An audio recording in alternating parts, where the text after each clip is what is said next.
O jornalista Moacir Pereira, na semana passada, ele falou duas vezes na sua coluna, numa segunda e uma terça-feira, sobre a volta às aulas. Ele insiste nesse assunto o tempo todo, dizendo que as crianças em grande parte não se contaminam, que os índices são pequenos, que elas não transmitem a doença, que está tendo muitos problemas com as crianças que estão confinadas aí por muito tempo e que tem como voltar com segurança. Obviamente que ele está fazendo isso, né, por conta da rede particular de ensino, que faz essa pressão em relação à volta às aulas por conta das mensalidades, da questão do lucro que essas escolas estão deixando de ter. Infelizmente, né, pessoal, nós estamos enfrentando uma pandemia.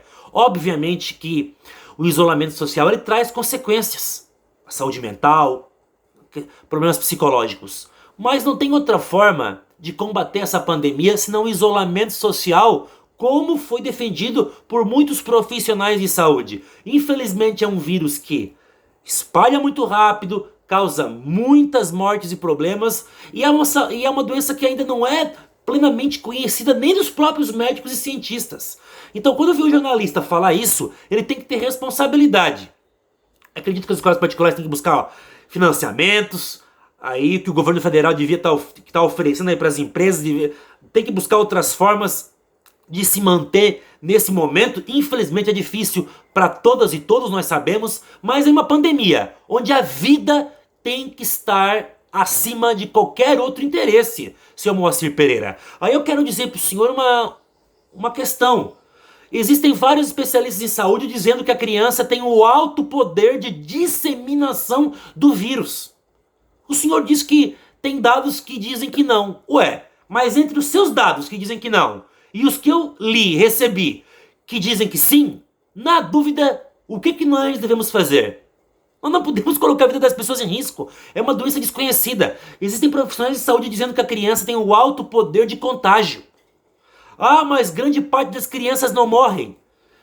Mas nós sabemos que as crianças são as menos afetadas. Mas nós devemos pensar na seguinte situação. Essas crianças elas não moram sozinhas, senhor Moacir Pereira. Essa criança, ela mora com seu pai, sua mãe, ou avó, ou tio. Tem casas aí com muitas pessoas, uma mesma residência.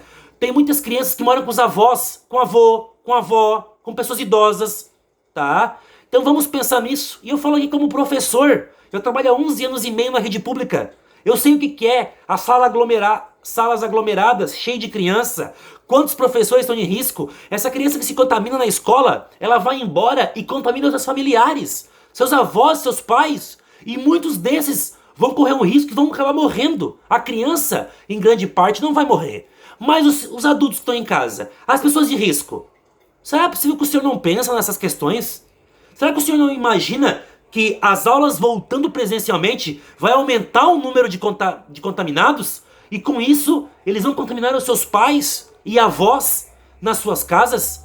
Será que o senhor não percebeu ainda que em Manaus, lá no Amazonas, onde voltou às aulas presenciais na rede pública, aumentou o número de alunos, de estudantes e de professores contaminados?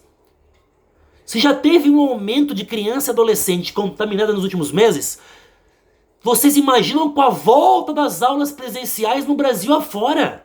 Então é irresponsável, senhor Moacir Pereira, querer defender a volta das aulas presenciais. Porque se as aulas presenciais voltarem hoje, mesmo com menos alunos por sala, você acha mesmo que crianças de 5, 6, 7, 8 anos vão se distanciar na escola depois de meses sem se encontrar? Eles vão se abraçar, eles vão brincar, eles vão chegar perto um do outro. Quem é que vai cuidar? Vai ter um funcionário da escola para cada aluno para não deixar ninguém chegar perto do outro? Se as escolas não têm nem número de funcionários muitas vezes suficientes? O próprio professor tem muito som de risco. Como é que o senhor imagina que a escola vai acontecer? Mesmo com menos gente na sala, vai ter um grande risco de contaminação. E esse estudante que vai se contaminar, criança e adolescente, muitos não vão morrer. Mas muitos vão. Tá? Muitos não vão morrer, mas uma parte vai. Porque tem criança e adolescente com problema de saúde, de risco também.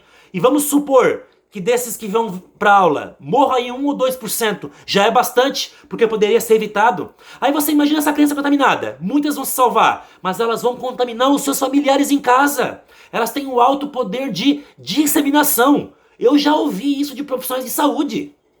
Isso é algo muito sério.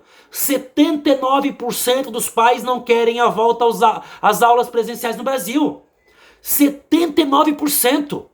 Em Santa Catarina também foi feita pesquisa na rede de Criciúma. A grande maioria dos pais também não querem a volta às aulas presenciais.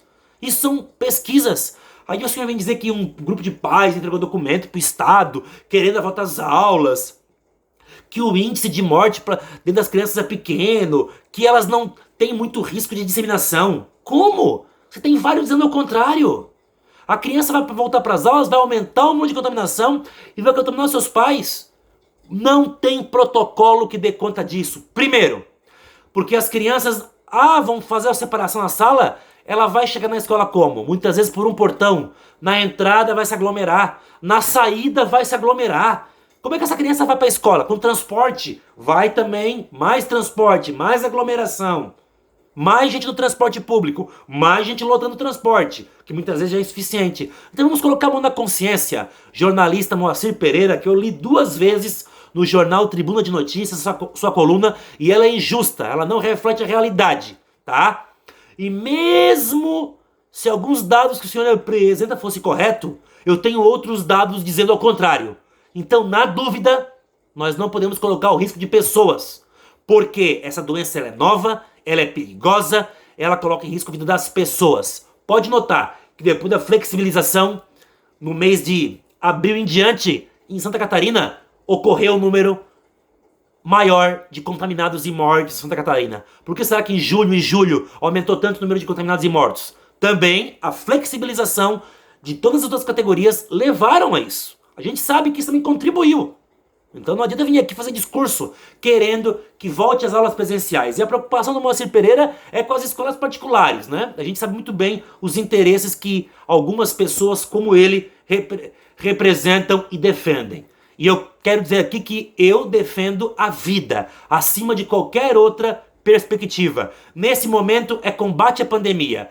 Eu falo com conhecimento de causa, sou professor, eu trabalhei muitos anos, inclusive com salas aglomeradas, com salas cheias. A gente sabe que tem sala que não tem ar-condicionado, que não tem uma ventilação adequada, que os alunos se aglomeram, que não tem número de funcionário para ficar cuidando de todos os alunos, que é complicado esse protocolo, escola que não tem sabonete, que não tem bebedouro, que não tem local correto para fazer a higienização. Vem aqui falar em protocolo.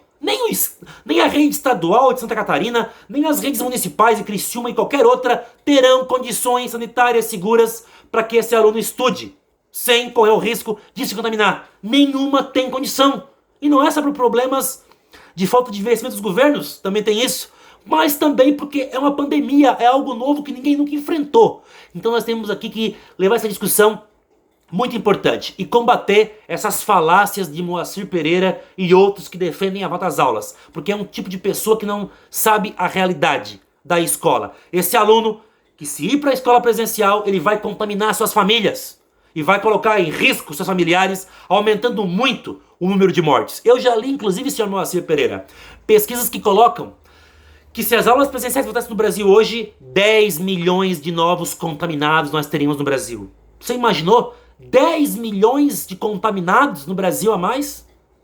Sendo que agora, desde o começo da pandemia, o Brasil está apresentando queda nos seus índices. Olha só, pela primeira vez desde o começo da pandemia, o Brasil começa a dar sinais de queda na curva de mortes. Já estamos aí em 800 e pouca, mais de 800, o que ainda é muito, porque nós ficamos aí maio, junho, julho, agosto com mais de 1.000 mortes por dia. Então agora que o Brasil, nesse mês de setembro, começa com uma curva de queda nas mortes, você imagina que se as aulas voltar presencialmente, o que vai acontecer? A curva vai voltar a subir de contaminados e mortos, até porque a curva de contaminados ainda chega a beirar 40 mil novos casos todos os dias. Então esse ano não tem condição de voltar à aula presencial. A aula tem que continuar online para quem está na internet e impresso para quem vai buscar atividade porque não tem computador. Não tem condição sanitária de voltar à aula presencial, senhor Moacir Pereira. O senhor não conhece a escola pública. O senhor não sabe o que é trabalhar lá com salas aglomeradas. O senhor não conhece a realidade de uma sala de aula. Então o senhor se coloque no lugar daquele professor, daquele aluno, daquelas famílias que não é como o senhor, que ganha bem, que vive numa situação bem confortável, mas vai lá na comunidade, vê as pessoas que vivem com 4, 5, 6 dentro de uma casa com 2, 3 cômodos. Vai lá na comunidade, vê o quanto as pessoas estão sofrendo nessa crise econômica e sanitária, mal tendo o que comer, aglomeradas. Você imagina essa criança ir para a escola, se contaminar e chegar a contaminar seus familiares? O que vai acontecer? Responsabilidade, respeito com a vida do ser humano. É o que nós devemos ter nesse momento. É não a volta às aulas presenciais. É um absurdo o que esse jornalista Moacir Pereira está falando nas suas colunas diariamente. Respeito a sua opinião? Respeito. Mas ele tem que respeitar a vida das pessoas e ele tem que levar em conta os estudos que mostram que voltar às aulas é um perigo. E parar de defender um setor e olhar para a vida como um todo. Eu estou falando aqui de vidas, de estudantes, de familiares. Falo aqui como professor. É inadmissível ver um jornalista fazendo essa defesa da volta às aulas, sabendo que a gente corre um risco muito grande se isso acontecer. Nós estamos falando de vidas de seres humanos. Se voltar às aulas presenciais, vai aumentar o número de crianças e adolescentes contaminados e eles vão contaminar os seus pais. Porque esse vírus tem um alto poder de contágio e as crianças também são um forte potencial transmissor. O que eu falo aqui é baseado em ciência, em médicos e médicas que discutem o assunto. Eu não trabalho com achismo, com politicagem como alguns grupos aí discutem e levam essa conversa, como alguns extremistas aí de direita colocam. Eu venho aqui falar como um professor que ouve a ciência, que ouve médicos e que está falando aqui preocupado com a vida das pessoas. Não tem condição de voltar às aulas presenciais nesse momento. Então nós temos que ter aqui a reflexão. Eu falo isso aqui como um professor que agora está licenciado. Estou licenciado desde o dia 15 de agosto porque eu sou pré-candidato a vereador. Mas nem por isso eu vou deixar aqui de me manifestar e de me preocupar com os colegas professores e professoras que estão aí se dedicando, trabalhando muito online, tirando do seu bolso para manter essa aula online, no celular e no computador. E também não vou deixar de me preocupar com os estudantes e com as famílias dos estudantes. Então fica aqui a reflexão e eu digo mais uma vez, volta às aulas não, e eu apoio o movimento Lute como uma Mãe de Criciúma, que é contra a volta às aulas, que muitas famílias também estão se rebelando e se manifestando contra esse retorno.